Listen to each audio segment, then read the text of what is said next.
Hi friends, आप सभी का आपके अपने यूट्यूब चैनल यूपीएससी इन्फो 24 में स्वागत है। तो दोस्तों, हम उम्मीद करते हैं कि आप सभी लोग स्वस्थ होंगे और खुश होंगे। फ्रेंड्स, ये जो वीडियो है बाल विकास एवं शिक्षा शास्त्र का प्रैक्टिस सेट 17 है। तो अगर आप सी टेट और यूपी टेट की तैयारी कर रहे हैं तो ये वीडियो आपके लिए है। दोस्तों, आज का क्वेश्चन 111 नंबर से शुरू होगा। देखते हैं दोस्तों क्वेश्चन को। मूल्यांकन का उद्देश्य है। मूल्यांकन का उद्देश्य क्या है ये बताना है। ऑप्शन ए है बालकों को धीमी गति से सीखने वाले एवं प्रतिभाशाली बच्चों के रूप में लेबल करना। बी है जिन बालकों को उपचारात्मक शिक्षा की आवश्यकता है उनकी पहचान करना। सी है अधिगम की कठिनाइयों व समस्या वाले क्षेत्रों का पता लगाना। डी है उत्पादक जीवन जीने के लिए शिक्षा किस सीमा तक तैयार कर पाई है को पुष्टि पोषण प्रदान करना। तो आंसर आपको दो सही लग रहा होगा, सी और डी। तो दोस्तों, आपका आंसर डी के साथ ही जाएगा जो अधिक उपयुक्त लग रहा है। तो दोस्तों, आप कमेंट में ज़रूर बताइए कि इसका आपके हिसाब से कौन सा आंसर होगा। ऑप्शन डी सही है। आगे देखते हैं 12 नंबर क्वेश्चन 112 है। कक्षा में जो विद्यार्थी प्रश्न पूछते हैं उन्हें ऑप्शन ए है कक्षा के बाद शिक्षक से मिलने की सलाह दी जाए।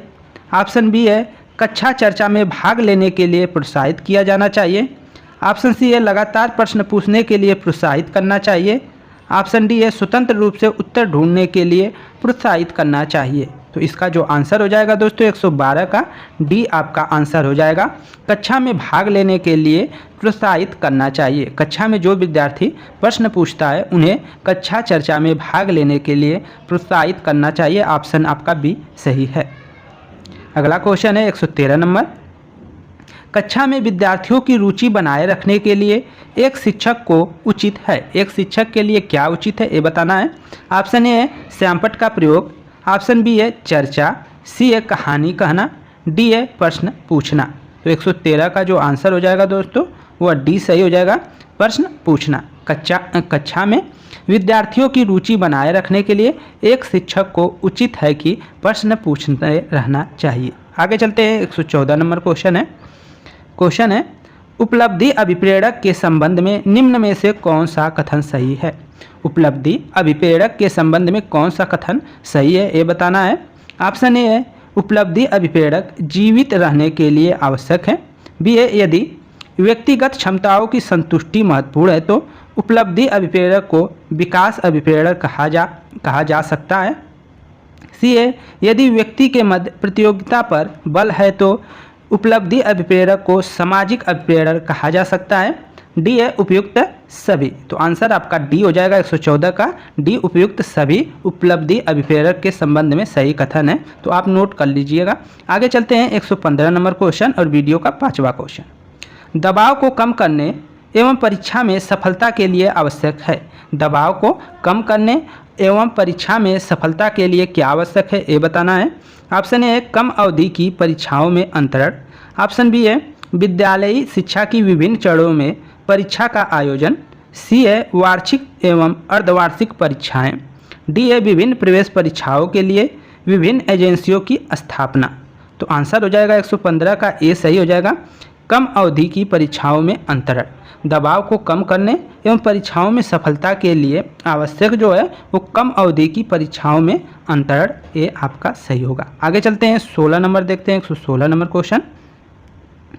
एक शिक्षक प्रश्न पत्र बनाने के बाद यह जांच करता है कि क्या प्रश्न परीक्षण के विशिष्ट उद्देश्यों की परीक्षा ले रहे हैं। वह मुख्य रूप से प्रश्न पत्र के बारे में चिंतित है। किसके बारे में चिंतित है ये बताना है। ऑप्शन ए है वैधता। ऑप्शन बी है संपूर्ण विषय वस्तु को शामिल करने।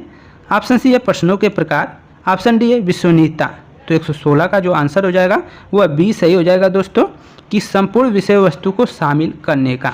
वो प्रश्न पत्र तो तैयार कर लिया है टीचर ने, उसके बाद यह जांच करता है कि क्या प्रश्न पत्र जो है परीक्षा के विशिष्ट उद्देश्यों की परीक्षा ले रहा है। वह जो जांच कर रहा है मुख्य रूप से संपूर्ण विषय वस्तु को शामिल करने के बारे में चिंतित है। आगे देखते हैं 117 नंबर क्वेश्चन है विवेचनात्मक शिक्षा शास्त्र का यह दृढ़ विश्वास है। विवेचनात्मक शिक्षा शास्त्र का यह दृढ़ विश्वास है, यह आपको बताना है। ऑप्शन ए है एक शिक्षक को हमेशा कक्षा कक्ष के अन्वेषण का नेतृत्व करना चाहिए। ऑप्शन बी है शिक्षार्थियों को स्वतंत्र रूप से तर्क नहीं करना चाहिए। सी है बच्चे बाहर से क्या सीखते हैं यह अप्रासंगिक है। डी है शिक्षार्थियों के अनुभव और प्रत्यक्षण महत्वपूर्ण होते हैं। तो आंसर 117 का डी सही हो जाएगा। जो विद्यार्थियों के हैं, शिक्षार्थियों के जो अनुभव होते हैं और जो तुरंत देखता है, प्रत्यक्ष रूप से जो देखता है वो क्या होता है, महत्वपूर्ण होता है।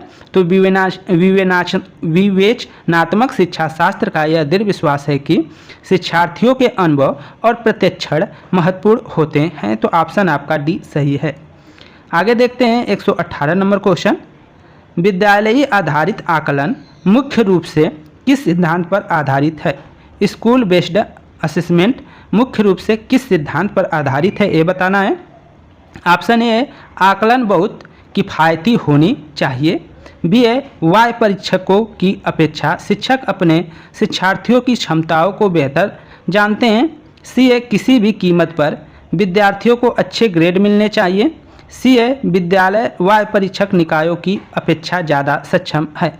तो 118 का जो आंसर हो जाएगा वह बी सही हो जाएगा दोस्तों, कि विद्यालय आधारित आकलन मुख्य रूप से किस सिद्धांत पर आधारित होता है। तो वह आधारित होता है कि वाय परीक्षकों की अपेक्षा शिक्षक अपने शिक्षार्थियों की क्षमताओं को जो है, क्षमता उनकी है उसको बेहतर से जानते हैं। तो ऑप्शन आपका बी सही है। 119 नंबर क्वेश्चन देखते हैं। वाइगोट्स्की बच्चों को सीखने में निम्नलिखित में से किस कारक की महत्वपूर्ण भूमिका पर बल देते हैं। वाइगोट्स्की बच्चों को सीखने में निम्नलिखित में से किस कारक पर, कारक पूछा है, किस कारक पर महत्वपूर्ण भूमिका पर बल देते हैं। ऑप्शन ए है सामाजिक, बी है अनुवांशिक, सी है नैतिक, डी है शारीरिक। तो 119 का जो हो जाएगा ए सही हो जाएगा।